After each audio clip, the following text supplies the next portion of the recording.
All right, y'all, let's go ahead and get started today. And let's talk about some things, and let's unwrap some new things.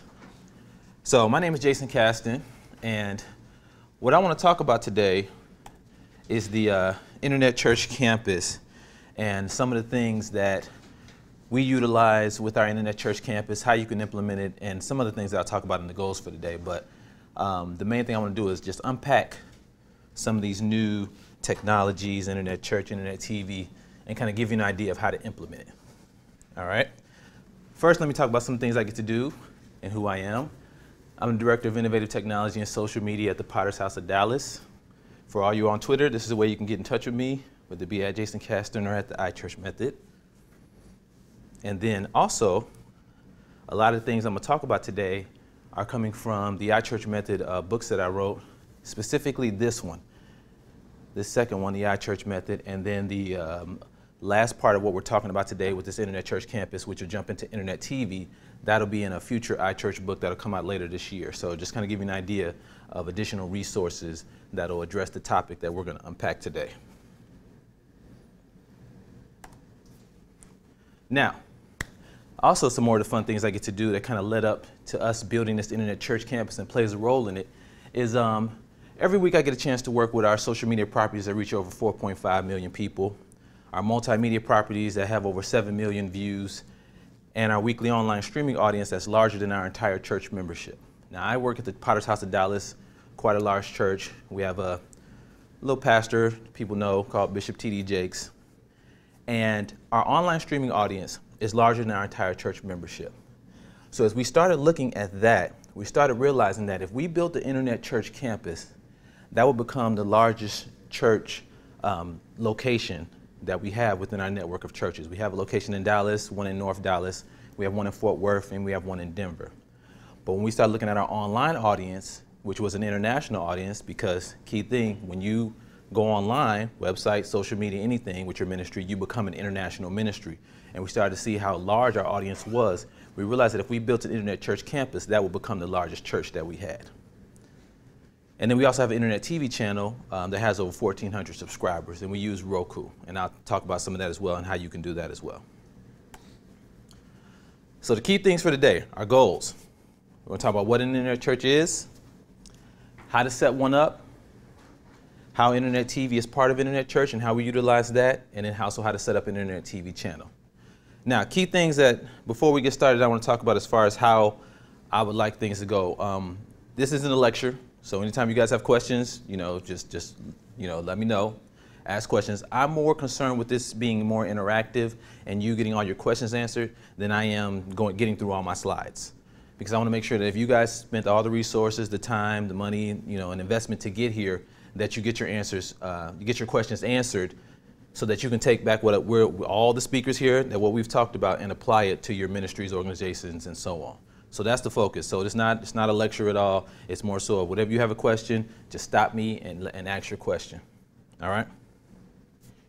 So let's get to the fun stuff. Now, the internet has fundamentally changed the way that we do church. We've understand as an organization that 75% of our new visitors connect with us online first, whether it be our websites, our social media, mobile sites, or any of the others. They connect with us online before they step foot inside our church walls. Therefore, we've come to realize that our online ministries are the most important welcoming ministries that our church organization has. So therefore, with that type of importance, we've understood that we have to pay the appropriate attention to those websites, those social media channels, those networks, and so on, and not just push them to the side or put them in the hands of different people that may not have the expertise to appropriately get our message out. And so that's as we continue to grow our online audience, we're taking steps to understand that the internet's not just a fad, which is something that one of our, I've heard from churches that one of our leadership has said before. They thought initially social media was just going to be a fad, this internet thing is going to go away. Church as usual, those days are over. It's continually to evolve. And that's not a bad thing, because the church, I have a church pastor friend who preaches from an iPad, which some pastors were looking at that and saying, why doesn't he preach from the Bible? Well, that same pastor could say, well, why don't you preach from scrolls? Because we're going back to basics, right? Or before the scrolls. Why don't you just know it all, in your head? Why don't you know it by heart? But you see that evolution. And so it's not, the message not changing. We're just talking about the delivery methods, the technology that we're utilizing to get the message out there. And that's how we look at the internet, a different way. But I will say this about the Internet Church Campus. It's not here to replace the traditional church. It's here to be an extension of it, okay? So we're not looking at all church going online. We do understand there are some people that will not step foot inside a church building, but they will watch a church service online. They will watch it on their mobile device. They'll participate in your online campus, and they also live in areas where it's not safe for them to go to a traditional church, because we do have a large international audience. And so when we look at that digital missionary field, we start to realize that with those people who are in those areas where it may not be safe to practice their religion openly, then our Internet Church Campus is the only church that they'll get. Our social media channels are the only ministry they'll get. Our YouTube videos we put up are the only ministry that they'll get. And that's how important we look at our online property, specifically our Internet Church Campus that we're definitely going to talk about. All right. Additionally, when we looked at another thing, we looked at our weekly offline attendance, and we had about 10,000 that were coming to the building. But when we put that up against our weekly online attendance, which is about 30,000, then we started to realize that we had to build something to cultivate that online audience. So I'm just giving you guys some background as to how we started with putting this entire campus together. And additionally, as I was talking about digital missionary field, here's another key stat. I believe it was last year, or it might have been the year before, over 2.2 billion people connected to the internet. So we started looking at it as a digital missionary field, because traditionally missionaries can go all around the world to these remote places and they bring them the gospel and they talk to them, and there's a lot of resources and time and effort that goes into that.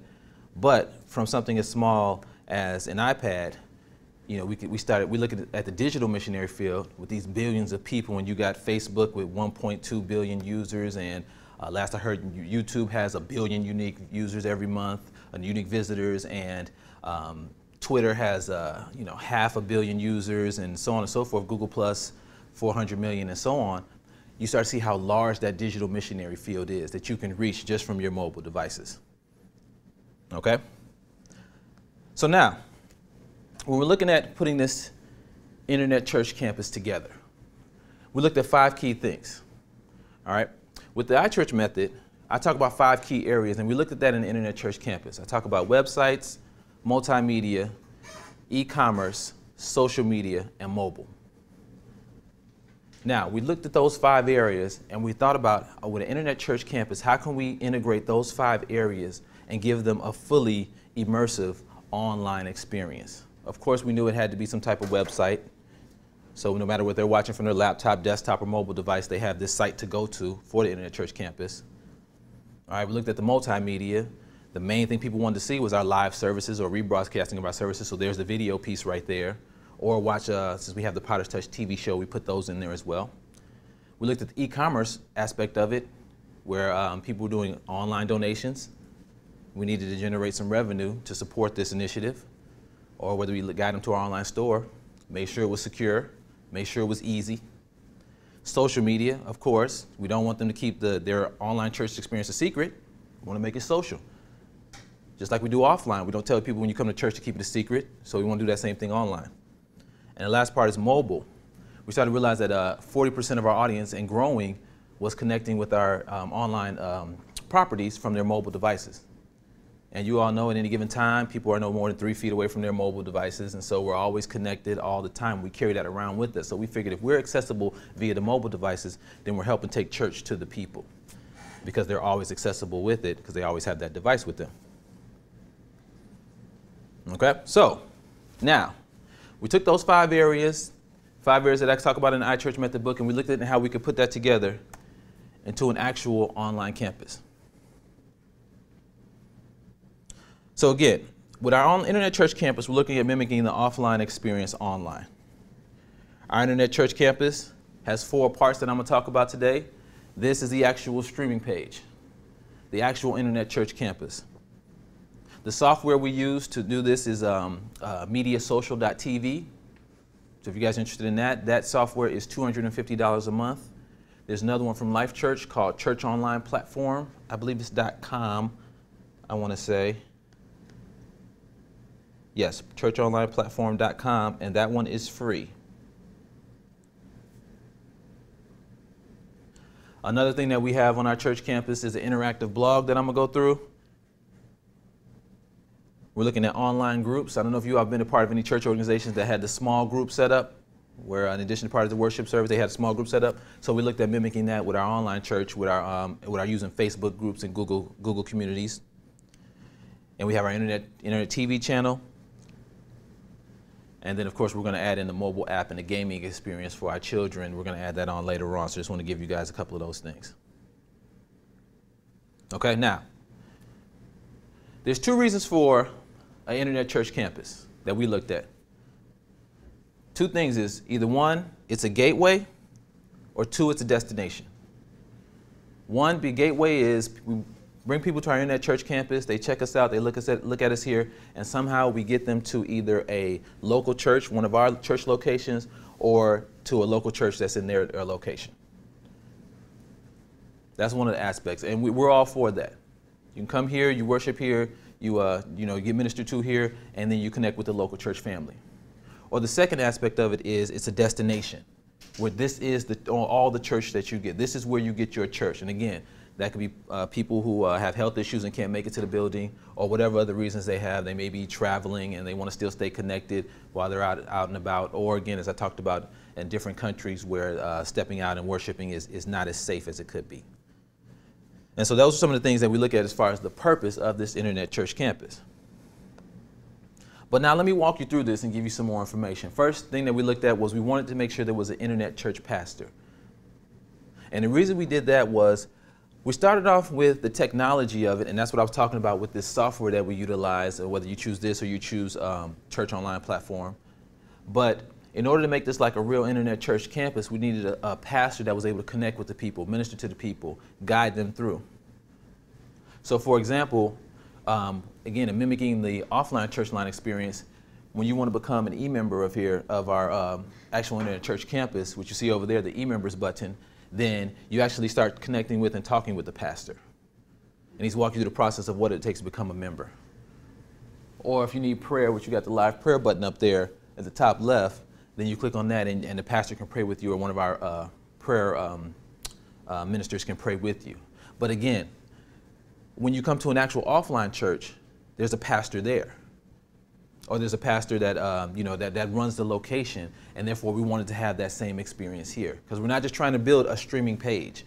We're trying to build a full, immersive internet church experience. There needs to be a leader of the internet church campus, just like there's a leader of the physical campus. Next question, please. Yes, sir. Is that leader of the internet church campus a pastor that's already on staff with other responsibilities and then has this too? Or is internet campus their only thing that they're doing full time? That's a good question. Now, is the internet church pastor, this is all they do, or do they have additional duties? I've seen both sides of that coin with churches that I've worked with. With our particular church, he does multiple things. He does this, as well as he works with the young adult ministry, and he does a couple of other things that he ministers to. There are churches that I've seen where the internet church pastor is the only role. That is their role. That's the location you run, and you make sure that all aspects of this campus runs correctly outside of the technical aspects. So both of them work. And again, yeah, in both instances, each way has worked great. And of course, as long as the pastor dedicates the appropriate amount of time to the campus, as well as their other duties. Good question, though, my friend. Now, let's start breaking some of these things down that we're looking at with this internet church experience, okay? Let's start looking back over here. One of the key things we always talk about when I was talking about with the internet church experience is not keeping it a secret.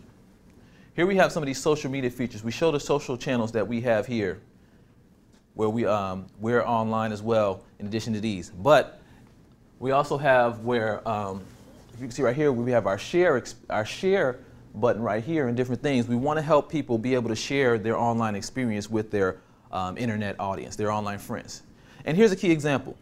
I've been in church service where the pastor says, touch your neighbor on your right and the left and tell him this message is for you and all that good stuff. And usually, you got one neighbor on your right, one neighbor on your left. You're really ambitious church, you touch 3 or 4 people down the line. But if the average Twitter follower, I believe has, I think it was 123 followers, and the average Facebook user has about 78 Facebook friends, and so on, those different networks. How many people can you reach out if the pastor says, now share this with your internet audience?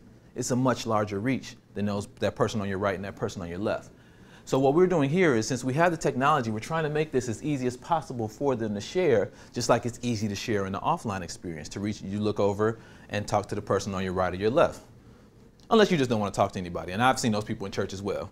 It is, I don't want to talk to anybody, I don't want the pastor telling me what to do, just preach the message. Hey, understandable. Additionally, one of the things we do with this particular campus is we have people log in via Facebook. And the reason we have them log in via Facebook is because, one, it helps with the anonymity, and I'm sure I said that word wrong, but we also want to capture as much information about them when they log in. Again, because we're trying to build a profile of them, stay connected with them, talk with them, and in our back end, we're also seeing how often they've logged in, how often they come to church.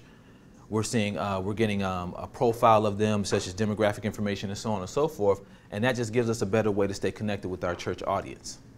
What our offline church does is, as you become a new member, they start to collect all this information about you, and they know all this information about the people who attend and so on and so forth, and we utilize that information to help figure out how we're going to reach and minister to the people. So when we were looking for our online church software, we were looking for something that had a way for us to capture that information, and Facebook seems to provide that information the easiest. We give that information to Facebook. We give them Facebook the most information, most often, and all that stuff. And I'm not going to get into the whole, how much information we get to Facebook, NSA, and all the rest of that stuff. We'll say that for another class, but we could talk about that all day. Anyhow, we give all that information too. So that was one of the things we looked at as far as what do we want people to use to log in to this internet church campus. Now, some people may just want to come. I just want to talk a bit. I don't want to, I don't want to log in. I don't want to do all that. I just want to talk a bit, minister to, and stay anonymous. And that's perfectly fine. Yes, sir. Is that a certain plug-in for your website? Which one? This actual here? The login for Facebook. No, it's all part of the software. This software actually is a standalone site, cloud-based software standalone site. And so what we did is we just had a domain mask it so it looks like it's part of our overall church campus. What we use for our church domain is tphechurch.org, and so this is just just live.tphechurch.org, something like that. So, but you make it all look like it's part of the family. But again, just cloud-based software, my friend. Okay, so when we're looking with that, another thing we looked at, in addition to this, with the rest of the stuff that I'm going to, is how mobile compatible this was. We're not expecting everybody to sit at a laptop or a desktop and watch the entire service. That's not the norm, especially when you see a lot of churches saying we want to go after the younger demographic, and they're always on their mobile devices. So we made sure that this was mobile compatible as well. And this is, and the thing that I like about the mobile compatibility with this particular campus is, in addition to watching the video, you can chat at the while you're watching it. And that's something I hadn't seen for a lot of different things. Now that's included as part of the media social TV package already? Yes, support? yes, Okay. yes, absolutely, absolutely. And so that's one of the key things that, again, that we were looking for with this. Jason, Yes, sir. I'm sorry. So along those lines, in terms of the software, you mentioned there was some that was free, said $250 a month. Oh, yes, But yes. you're not going to get the bells and whistles maybe that you would get from the expensive package, right? No. The thing is, what Life Church has done with their package compared to this one, and the reason I do this one is because this is one we've built out. We're building one on Life Church as well, the churchonlineplatform.com. We're building one on there just to have a backup to this one. The feature set is, I would say, 90% of what I'm talking about here. And I don't know the specifics as far as what you don't get with that other one, with the free one, but it's the things are not, the stuff I'm laying out here is very similar to what you get with them. Really? Yeah, because there's probably about 5 or 6 of them total that are out there. I just talk about the main 2 because I'm looking at how many features you can get, for the price. And so with the $250 one, that's the high end. And then, of course, I looked at a good one that was free, which was Church Online Platform. Yeah, that's a good question. Absolutely, because I don't want you to think because it's free, now all of a sudden I'm going through all this and then say, all right, if you want the free one, then, you know, you're just going to get, you know, just the video and the most basic page, you know, that you ever could have. No, that's not the case at all. All right, now, let's look at some of the key things here that we do. Right up here top right, we got I want to be saved, give online donations, and prayer requests. Again, things that you see that are going on in a normal church service. All right, you want to be saved, usually there's a call to salvation at the end of the service. When people click on that, we actually have them watch the video that the pastor recorded, and then we ask them, if you did pray this prayer, you know, connect with us, let us know. We give them a form, they fill it out, and they send it to us, and then we reach out to them. Again, very similar. When you want to be saved, usually in our church service, you come up to the front, somebody prays with you, and they take you in the back, collect the information, we stay connected with you. The whole thing that I'm going through with all the stuff that I'm showing you is we're mimicking the offline experience as much as possible. We try and do everything online that we can outside of the laying of hands. All right, even so much so to the point where I saw an online church service where they did online baptisms. I didn't think that was possible. I did not think that was possible, but I saw them do it. And I had a buddy over at Saddleback Church, Pastor Jay Cranda, who actually wrote a post about it and just kind of talked about it a little bit. And it was very, very compelling information. So, but, you know, again, continue to expand and reach people wherever they were at. These gentlemen that were baptized online weren't at a place where, for them to get to the local church, it was not easy. But for them to get baptized, they were able to do it. Give online donations. Of course, we want them to be able to click on that and support the ministry financially. And then prayer requests. Again, keeping the ministry in that if you need to be prayed for. We have 2 ways of doing it. You click on prayer requests and that sends an email, or if you want to be prayed for, you got the live prayer as well. All right. Now, continuing on going through this, let's talk about the real ministry. Here, right here, that you're seeing right now, with that live wall, is our live chat module. And so that's where we start. We have a team of about 20 to 25 volunteers that are chatting with people in real time. Our online audience is thousands of people, 20 to 30,000. So we need a lot of volunteers to be able to talk to people. Manage people when they get to acting crazy. Ban them quickly. We don't want people disrupting, you know, the service. If somebody jumped up and was acting crazy in the actual real live service, then they would be put out, and just like that, we put them out of here as well. Now, we're not just throwing everybody out. You know, we also, you know, if somebody just wants to speak on something, we definitely want to engage them and talk to them. But, you know, people know when they're out of line. They know what they're doing. Again, we have the notes right here where you have the notes of the pastor. Our pastor does not give us notes, ever. So, I told the internet pastor, you're going to have to make them up. When he tells you what he's preaching on, which he does, but he doesn't give you notes, then you come up with some key bullet points, keep these people engaged, because this tab's not going anywhere. So, and then also people can write their notes as the message is being preached. We got the schedule of when stuff is live, and then when the rebroadcast is coming on, and then we also put in our other shows as well. But that aspect of it is similar to an internet church TV channel, which I'm going to talk about a little later on, but we run that like a TV station. So if we have the content, some churches, if it's not live, they shut it down. You're not seeing anything here. We just happen to have enough content to keep it going, so that's what we do. But either way, again, it's worked for both ways for churches, and so you choose what you have the content to do. And then we have our Facebook fan page here. This key thing, our map, we know where our people are at. That's something that the pastor likes a lot. He likes us to tell him, hey, somebody's logged in and watching from South Africa, somebody's watching from Europe, London, United Kingdom, etc. He wants to know all that, and this is what shows it. And when you're talking to somebody, you can tell where they're at from there. And then, of course, we have our interactive Twitter module here, and then we have our online Bible. So again, we're trying to mimic what's happening offline, online. All these different things that we can do offline, you know, with your Bible and so on and so forth, and asking people where they're from and all that different stuff. We're trying to mimic that online. All right. Now, here's the key thing also that I want to show you all that I glanced over real quick is when you become a member of a church, there's a process. So again, when they click on this, we walk them through that process. We have it as a 3-step process. First step is they watch a video. We talk about the church, kind of let them know this is what you're getting into. And since they're becoming e-members, we kind of let them know here are some of the things you can get involved with. You know, would you like to be an administrator? Would you like to host a chat? How would you like to participate online? And what we're looking at doing is when we talk about some of the groups, which I'm gonna get to in a minute, is if someone's overseas and they want to start like a home group or something like that around the Internet Church campus, then we talk about that process as well. We collect information on them. So you know, here's your sign up form to become a member. We collect the information like you do in a regular church service. So we have that information on them, and then we're able to continue to minister to them and have them as an official e-member. And then we give them a free gift. Usually when I've seen churches before, when somebody joins, they might give them a DVD. The pastor has a special DVD or CD that talks about, you know, starting your spiritual journey or starting your Christian walk. And so we have a download form as well. Now, the second part, that was all the streaming page. This is the second part of what we have as far as our Internet Church campus. This is the blog. This is actually where you first come to when you come to our Internet Church campus. When you click Watch Now, that's when you go to the page I just showed you, the streaming page. A lot of churches just use that page. We took it a step further because we wanted to engage them more. So we have here where you click your Watch Now button and you go and you watch that. Here's where you click here to watch the Internet TV, and we talk about the Roku channels that we have and the Amazon TV channels. We have our pastor's books. We have our process of becoming an e-member, and then a welcome from the pastor. Those are just some of the things we have on this blog because we're looking to engage people and give them lessons and stuff like that.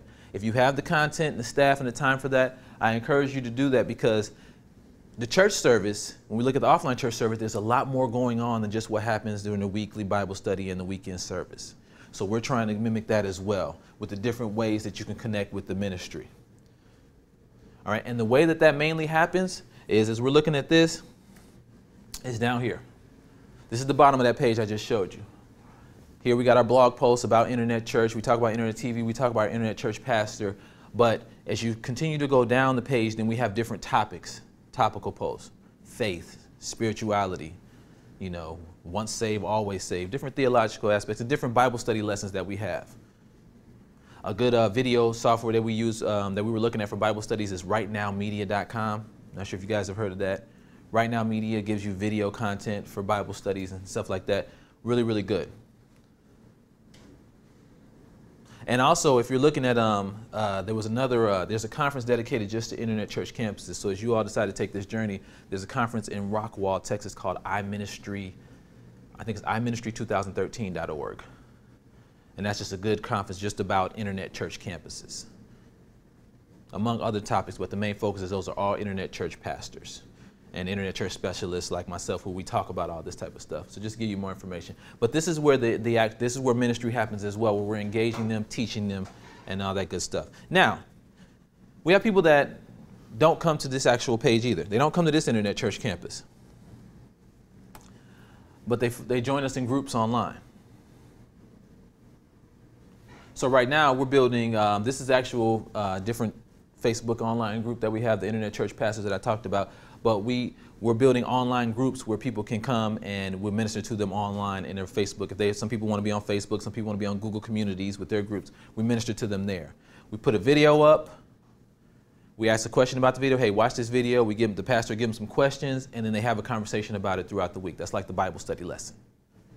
And that's what we do in those groups. And people seem to really like the way they engage that content. We haven't jumped into Google just as much, Google Communities, because we get a lot more engagement on Facebook.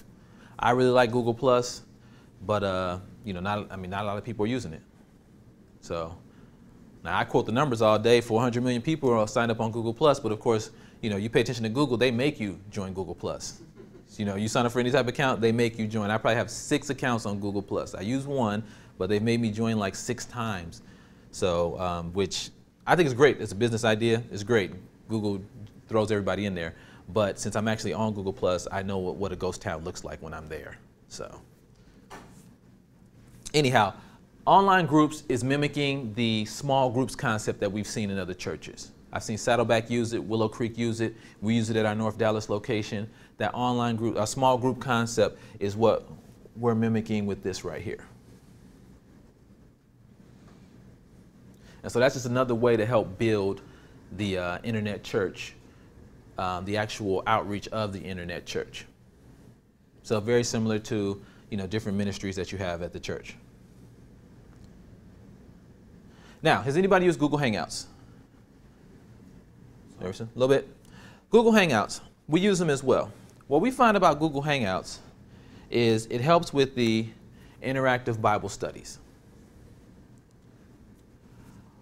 What we've done with Google Hangouts when we've done them with our internet church pastor or just our regular pastor is the interactive level, because up to 10 people can interact at one time, and as many people as you want can watch. And so we've utilized them for some live interactive Bible studies. And I liken Google Hangouts to a much more advanced version of Skype, in my opinion. Especially with the multiple people. And then, of course, I like the fact that you can do the lower thirds, because when I do use Google Hangouts, so we have the pastor, we can play, everybody puts their name up there and everybody knows who's talking and so on and so forth. And then, of course, you can mute people and all that good stuff. But the thing about it is, in addition to that, is every time we do a Bible study on Google Hangouts, it records it automatically on YouTube. So that's one of the key things. Of course, with Google owning Google Plus, we have Google Hangouts, and then also owning YouTube, it all plays together. We take that content and we push that out via the Internet Church Campus. So that's just another way to make content. If our pastor wants to do a quick webinar, a quick video from his computer, do it in Google Hangouts, it automatically goes to YouTube. We take that and we push that out via our social networks and so on and so forth. So that's just an easy way to create videos. We've also found that some good ways to use Google Hangouts on air for churches is to stream your sermons, your Bible studies live, as we were talking about, the interactive part. For other aspects, we've had interactive counseling sessions where the husband may be in one place, the wife is in one place. Husband may be in one place on his computer, wife is in one place on her mobile phone, and the counselor is at the church on maybe her iPad or his iPad, and they're still able to have the counseling session. So it's not limited to everybody coming to a location. So, and everybody can fight from their respective corners and their devices. Now let me stop. My wife is studying to be a counselor. If she heard me say, "Oh, I'm recording this," my wife is going to see this. See, I'm kidding. But yeah, so that's one of the things. And then, of course, my wife, she's likes tech things like me, so she's really interested in that. But that's something that's helped our ministry as well. Special events as conference previews, webinars, and online trainings, and podcasts done quickly and easily. Again, all this stuff is creating content that we feed into our Internet Church Campus. And so with these things, we just continue to look to build and create as much content as possible, because we want to keep people talking and keep people engaged throughout the week as much as we can, and not just get them thinking that it's only, like I said, Wednesday Bible study, weekend service. Now, let's talk about something else fun that we've added into it. I said we had the streaming page, we had the blog, and then we had the internet TV. So you all know TV, traditional TV, was on set viewing times with the network broadcasting gatekeepers, your ABCs, your NBCs, etc., Fox, TV, and all that good stuff. And they controlled how we watch TV. Unfortunately, the cost for churches to get on these stations is enormous.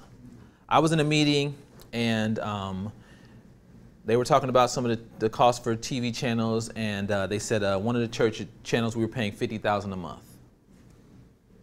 Another station they were talking about pay $7,000 a week. And I'm thinking, wow, that is a lot of money. How much are we bringing in from those stations, and how do you know how many people are watching? Of course, they're talking about the Nielsen ratings and all that good stuff, but it still wasn't exact. And so I'm looking at that like, I think you guys are really throwing a lot of money away, but TV is a delivery model, so we can't act like it doesn't exist and it's not effective. But I thought there was another way we should look at. So I started researching internet TV and looking at just some of the key things with the younger generations and how they consume media. And we're seeing it as it's going digital. You want to consume it when you want it, how you want it, whatever device you want it on, and not have it limited to when the gatekeepers say you should watch it. And so one of the key stumbling blocks, just a real quick thing, key stumbling blocks was live sports. They were talking about live sports was one of the things that you weren't able to watch. But as we're seeing, ESPN's kind of giving us a way to watch the sports when we want to on the devices with their Watch ESPN app. But that's kind of last thing for as far as cutting cable. What I'm noticing is younger generation, Netflix and YouTube is what they're watching more so than traditional TV.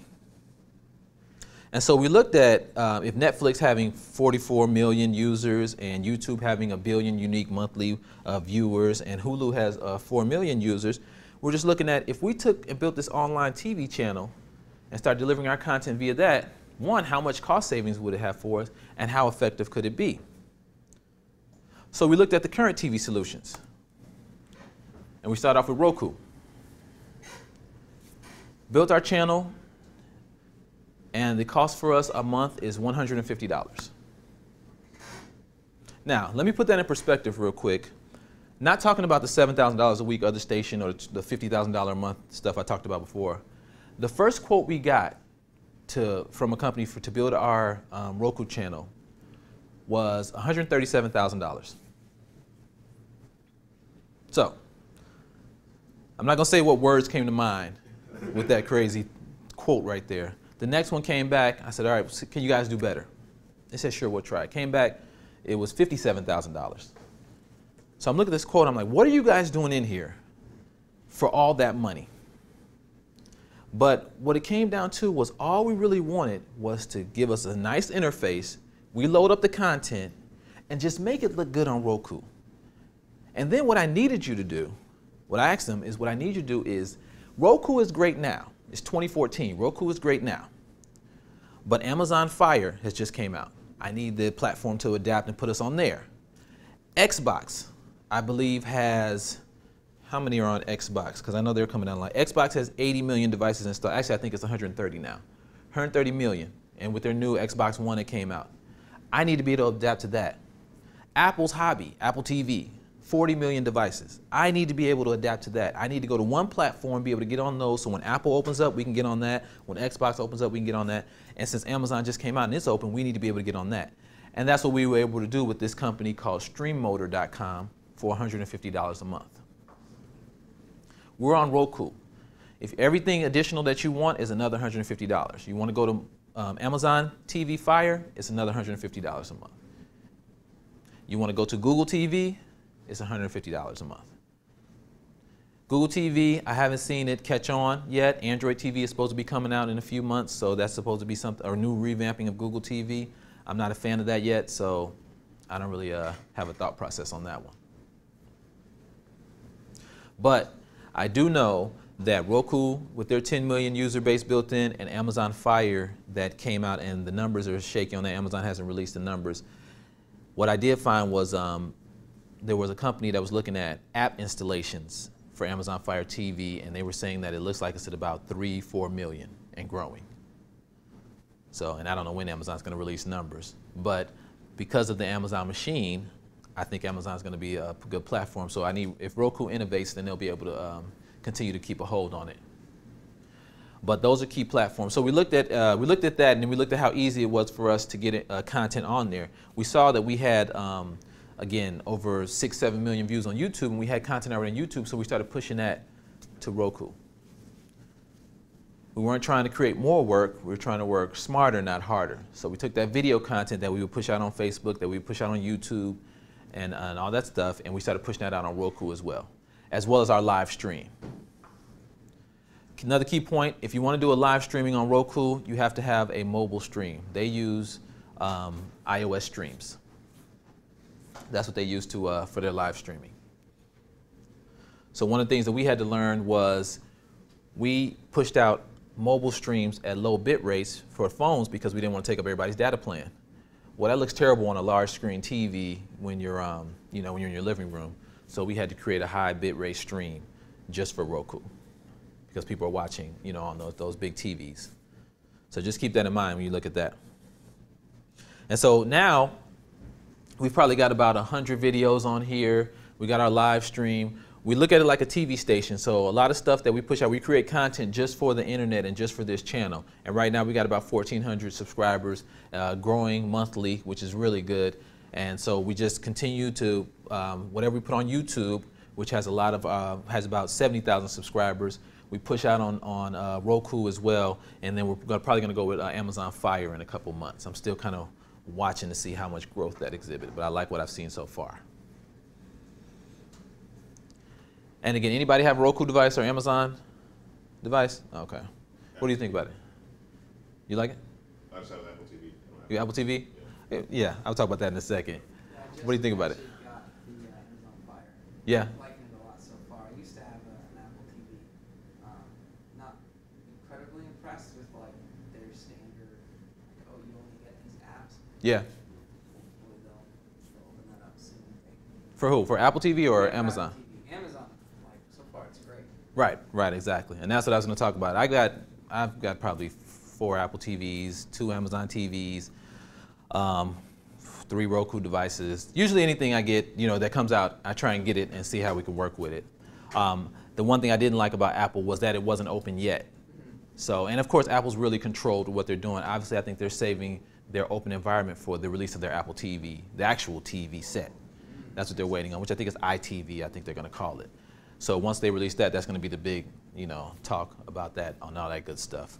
So, but even more so is when Xbox gets in the game because of how much user base they already have.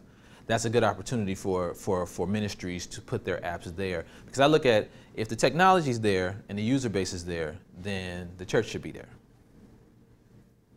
And there's no, and if it's cost effective, then a church should be able to put their content on there. A lot of churches that would never be able to have the finances to get on TV, traditional TV, public access, TBN, Word Network, any of that, have Roku channels and have good large audiences on it. So that's just food for thought. Oh, another thing let me say this real quick about Internet TV. There's Internet TV widgets. I don't know if you all seen Samsung TV or those other TVs, they say they have widgets built in or something like that. And so I started researching the use of those widgets because I've heard certain organizations say, we'll put your app in that widget. On Samsung TV, you'll be a choice in that. And the research I found is, outside of Netflix, nobody uses the widgets. And so I saw my smart TV, and when I look at all the widgets that are on there, I see Netflix, Hulu, Yahoo, and then whatever aimless widgets they add after that. And I'm looking for Netflix. That's all I really want is Netflix. So it's one thing to just be on every platform, and if it's cost effective, you want to be on every platform, hey, by all means, be on every platform.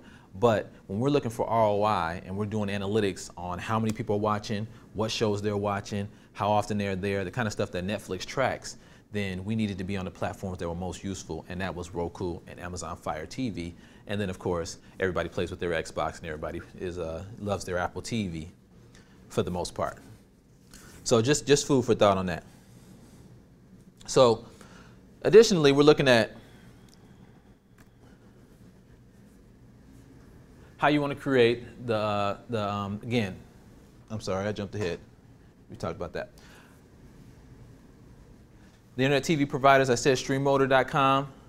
That's the $150 a month, and then the other one is lightcast.com. For each of these, and I talked about the Internet Church TV providers, the reason I give you multiple options for each of those is I want you to compare, get the best deal, look at the features, and make sure that you get what works for you all.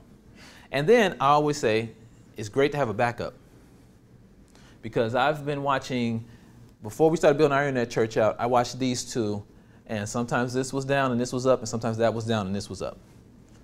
So we always have a backup, because one thing we can't tell our pastor is online is down.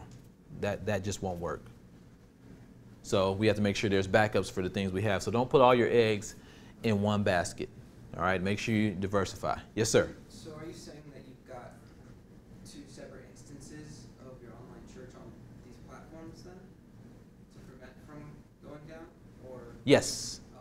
We have our current streaming page that we built right now, which, matter of fact, let's see.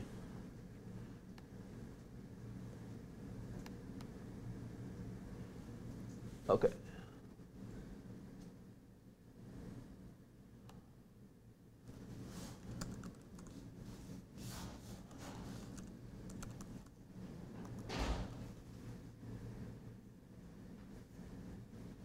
Now, what should come up, hopefully, is our current streaming page.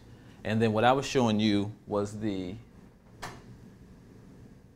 Internet Church page, which is what we talked about, and we saw this earlier. And so that's what's streaming right now. This is our Internet Church campus when eventually it comes up.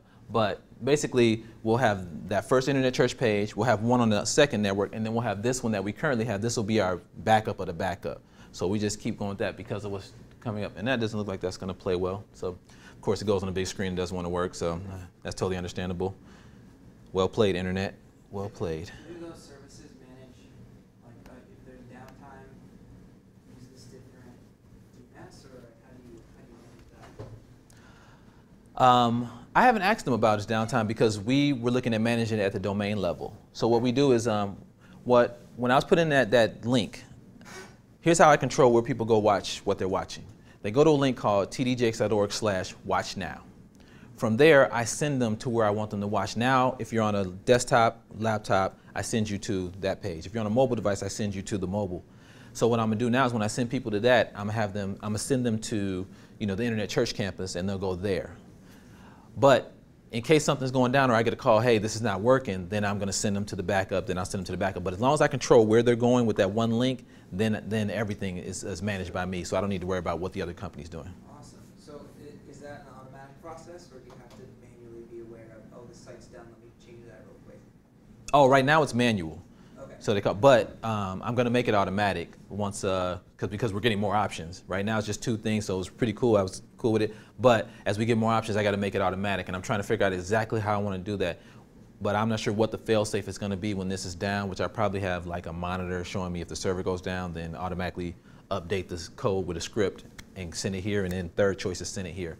So that's what we're looking at now. Awesome. That's good. Yeah, and for me, as I would love to say, man, that sounds great, and I thought of that. That's just to keep that call from coming, saying, hey, stuff is down. What are you doing? And nobody wants to get that call at 6 in the morning. That's the worst call. I'm not a morning person, so I'm probably going off on a tangent here, but I've got a couple calls at 6 in the morning, and trying to sound like you're awake at 6 in the morning, no, I can't fake it at all. I'm like, no, I'm not woke, and you know it. So what's the problem? Okay, I'll fix it. Any other questions, my friends? Well, that is all the information I have for you all today. I appreciate your time. And so again, to stay connected with me for anything is, those are my Twitter accounts that I continue to communicate from. This is the book I taught you from today, and the 3rd book that'll be coming out at the end of the year. So just, and that'll go through all the information we talked about today. So again, I really appreciate your time. And if you all get a chance, check out some of the other speakers because they're my friends. So, all right. Thank you all. That's a good question. Yes, sir. So, at Potter's House, do you have a team under you, or is it kind of you doing most of the stuff yourself, or how is that? That is a good question. At the Potter's House, we have, now for which part? As far as the digital strategy team, or because there's a lot of different things we got going on? Okay, how about just the Internet Church? Internet Church, okay. Internet Church has, as far as full-time and volunteers, me, I'm the tech support. There's an Internet Church pastor, he's full-time, and then I have another guy on my web team who's backing me up. So, but he does web stuff as well. But for the Internet Church, it's me and that guy, and then there is one more full-time person, and I think they're focused on, pastor for prayer. So that's 3 people, and then 25 volunteers. So, like, for example, there's an error in the PHP code. Are you the one who's going in there and doing Anything technical, wow. yeah, that comes to me. And now, if there's anything, because we use a cloud-based solution, which was mediasocial.tv, anything for the code back and stuff like that, I get on the phone and call them and say, hey, fix this quickly. And if they're not moving fast enough, I immediately go change the code, and we're going to the backup. Okay. So. Because I have one thing I deal with, which is I do something not nearly as cool as what you're doing, where we have different churches that want online presence. Yeah. And sometimes I get stuck with the PHP and that kind of stuff. Yeah. So I'm trying to, as much as possible, go towards solutions where that's already handled for me. That way I can just call them or give them an email saying, add this to your system or fix this part of it. Right. Instead of being stuck in the coding. So.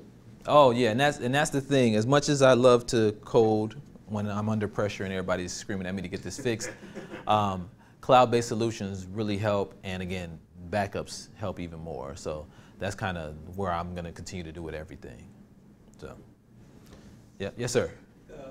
So we have a smaller church. Yes. And, we couldn't afford a tech guy, but how reasonable would it be to bring in someone to, web design, or someone to come in and get us set up, and then, teach someone how to maintain that, how to keep the site, how to keep it going? Is that Is that reasonable? I wouldn't even think that you would need to pay anybody. If you went with the church online platform solution from Life Church, what I would do is I would go sign up for that. Oh, did we talk about Google Grants? Oh, I forgot to talk about Google Grants. Don't let me forget about that. Church online platform. You sign up for that, and they'll give you, hey, contact us for support. You can actually contact them, and Life Church is really good about this. And you can ask somebody, hey, can you, help us? You got any, webinars or something to walk us through setting this up? The software is that easy to use. So I don't think you should have to. Now, if something happens or goes wrong, then actually you can contact them.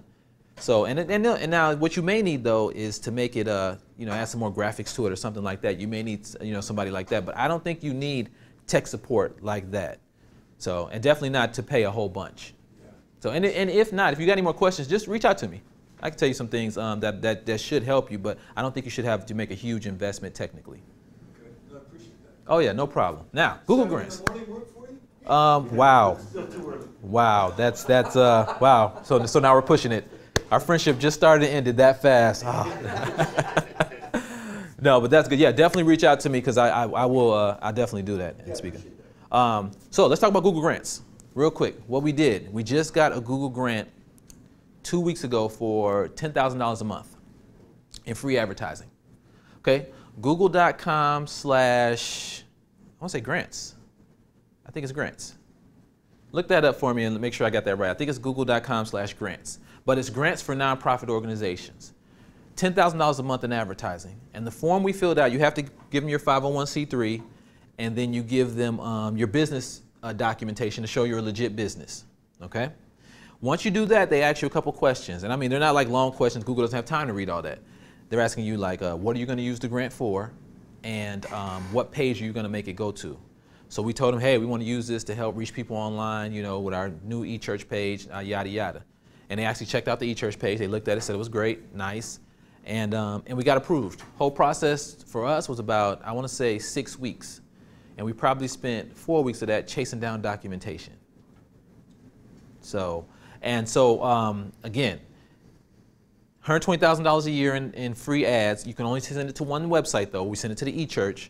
And that's one of the ways we help grow our online audience. Then we have to make ad campaigns and go on Google AdWords and do all that stuff. But again, $10,000 a month, you can go in there and make a lot of mistakes and figure out how to use AdWords really well when you have $10,000 a month. That's not your own money. I encourage all nonprofits to really get that. Take advantage of that offer. It is definitely something that Google has given to us that we can utilize. Now, they give you other tools as well, YouTube for nonprofits, which allow you to stream live through your YouTube channel. The reason I don't encourage using that is because if you're utilizing that and you're playing copyrighted music, you can get your channel shut down, and YouTube's checking all that stuff. So I don't know if you guys loaded up anything that's been copywritten and YouTube's flagged you or something like that. Yeah, I've done it a lot, and yeah, it's not a good thing. So I say if you're going to use your live streaming, which I didn't jump into real quick, we use a service called a Media Suite. But before we used Ustream and Livestream. I wouldn't encourage Ustream. I say livestream.com more so than Ustream. But livestream.com is a good one to use. Start off with the free version and work your way up to the pro. And the Google Grants is something that you can start, and it shouldn't take more than 3 months. If it does, if you have any issues, I reached out to the people who told me about it at that iMinistry conference I told you all about. They told me about it. I reached out to a couple guys. Hey, I don't know what to write here. They told me a couple lines, and that was it. So if you guys reach out to me, that'll work as well. Matter of fact, if you all want to reach out to me, my email address is caston@ichurchmethod.com. caston@ichurchmethod.com. And I won't disappear, after this. You'll never see me again. All of a sudden, I just fade into the interwebs and never to appear. I actually respond to people because I like the questions. I like questions more than I like lecturing. So, do not let Google Grants go by the wayside. Secondly, Microsoft Office for nonprofits. I'm an advocate of Google Apps, but if you like Microsoft, then Microsoft Office for Nonprofits is a good tool to look into as well. Free. We use that at the ministry as well, and we're implementing the Outlook for Office 360. That's what it is. Yeah, I couldn't think of what it was. 360. Office for 360 and Outlook and all that good stuff, so everybody has a good, nice, sweet-looking Outlook interface, and for free. Our IT guy loves Microsoft backwards and forwards. He's all about security. You know, one of my good friends, so I won't say anything bad about him because we're recording. So, but yeah, he loves Microsoft. So, I myself prefer Google, and I'm an Apple fan. Android a little bit, but I'm an Apple fan. So, but yeah, definitely utilize those tools because again, with all the tools you can utilize to build your internet church campus and all these different things, and they're low cost, so the cost barrier is gone. It's just more so of knowing how to use the tools and being able to use them effectively. And so with that internet church software I gave you, Church Online Platform and Media Social, you have to plug in your own live stream. They're not going to give that to you. So you have to set that up, have your live stream set up with your camera and all that stuff going through a different service, and you take the code from that window and you plug it into that software I talked about. So I think I left that part out. Have you thought about doing the online learning systems, management systems to take people into more of an educational thing for discipleship or Bible studies and stuff, not just the video thing, or is that even a thought for the site? We've thought about it. What we're doing now is I'm looking at how we're going to do that. The internet pastor is still trying to wrap his head around the internet campus.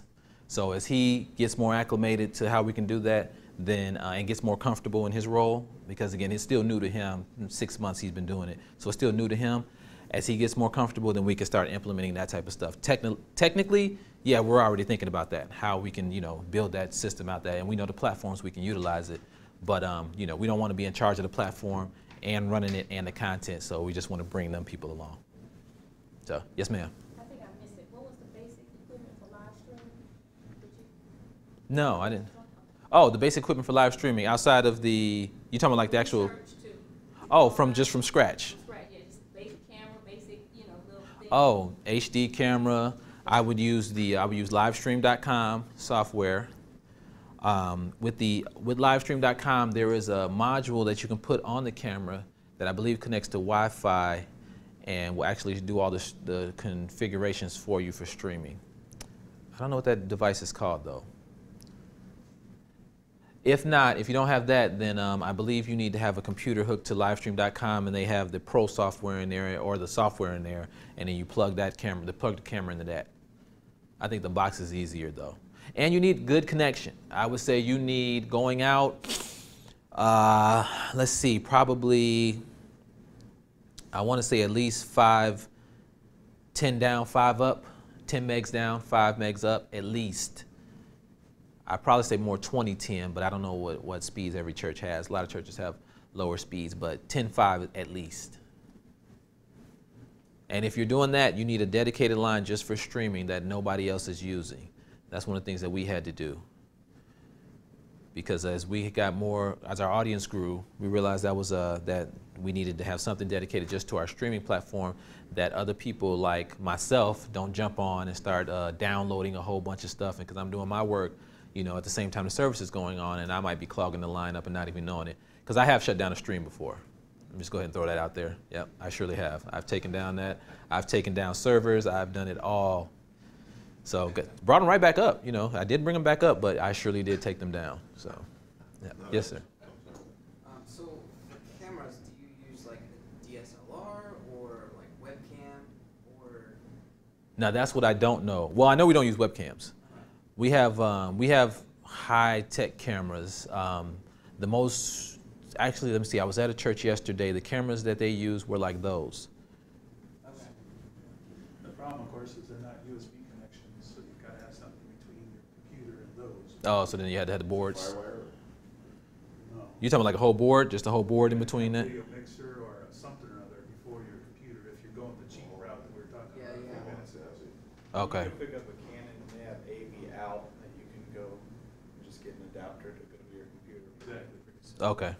But then you gotta take in audio, because he has a wireless mic that comes straight to that camera, making sure that your audio is mixed. Right. For the live streaming as well. And that's the part I don't know, since we have our tech people, media department that works on that. So I just know once they get it done with their magic wands, when it gets to the internet, then I start using my magic wand and make it work online. But I'm starting to pay attention a little more as I watch what cameras they're using, and then of course, like I said, the wireless mic stuff. Anything else, my friends? Okay, I think we're good. All right, I appreciate you all. Biola University offers a variety of biblically centered degree programs, ranging from business to ministry to the arts and sciences. Visit biola.edu to find out how Biola could make a difference in your life.